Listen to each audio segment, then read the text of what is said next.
Marché de Cocody, lieu par excellence de vente des objets d'art locaux. C'est ici qu'Halima Ballo, notre jeune entrepreneur de 36 ans, vient se ravitailler chaque semaine pour la confection de son invention. La dinette africaine, baptisée Tolofin, entendez accessoire de jeu, en bambara. Cet après-midi, Halima a rendez-vous avec son fournisseur pour honorer ses commandes. Il restait 20 moitiés. 20 moitiés. Plus 15 bols. D'accord, il n'y a pas de souci. Pour tous les différents éléments, là, il nous faut plusieurs fournisseurs pour éviter les ruptures de stock. On a beaucoup de problèmes de délai de livraison, donc c'est des retards. Il faut faire des relances à chaque fois. Il faut des fois menacer pour avoir les commandes à temps. Voilà. Et puis, il faut être aussi exigeant. Par exemple, les mortiers que j'avais commandés n'étaient pas à la hauteur de ce que j'avais demandé. Donc, j'ai demandé à ce qu'on refasse le travail. Mariée et mère de 2 enfants, Halima a transposé sa passion pour les enfants et son attachement à ses us et coutumes dans ce business. De retour chez elle à Yopougon, elle fait le point de ses ventes. Dès l'entame de cette aventure, Halima était loin de s'imaginer le succès de cette entreprise. De 2 clients par mois au démarrage de son activité en 2019, aujourd'hui, son invention connaît un vrai succès. Allô? Allô? Oui. Bonjour madame. Bonjour madame. Je suis bien à Tolofin. Oui. Je suis intéressée par vos dinettes. Comme cette cliente au bout du fil, Halima en reçoit plus d'une 50aine par mois aujourd'hui. Elle réalise un chiffre d'affaires mensuel de plus de 800 000 francs CFA. Et pourtant, elle n'a démarré qu'avec 25 000 francs CFA. En tout cas, je n'ai pas commencé avec grand-chose. Déjà, j'ai essayé de noter tout ce dont j'aurais besoin pour créer une dinette pour enfants. Et au fur et à mesure, dans mes balades, quand j'allais au marché, dans mes voyages et tout, quand je trouve un élément qui pourrait m'intéresser, je l'achète, je garde, je l'achète, je garde. Et à un moment donné, je me suis dit, il faut que je me lance.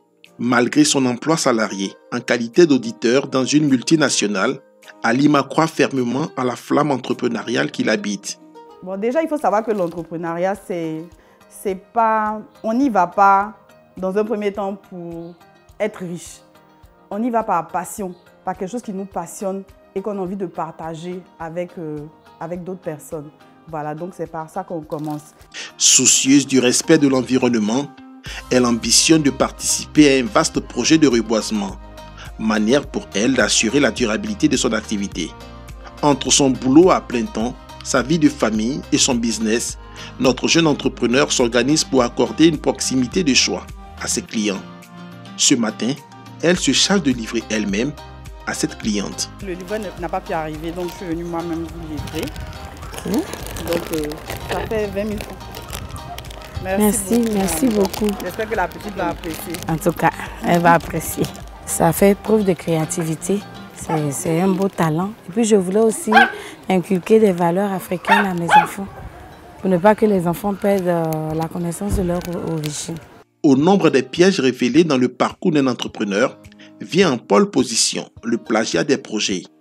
Pour se prémunir de ce phénomène, Halima a fait le choix de protéger son invention. Je me suis renseignée. L'information que j'ai reçue, c'est que l'OIP est l'organisme qui s'occupe de tout ce qui est brevet, protection du nom commercial d'une entreprise et tout.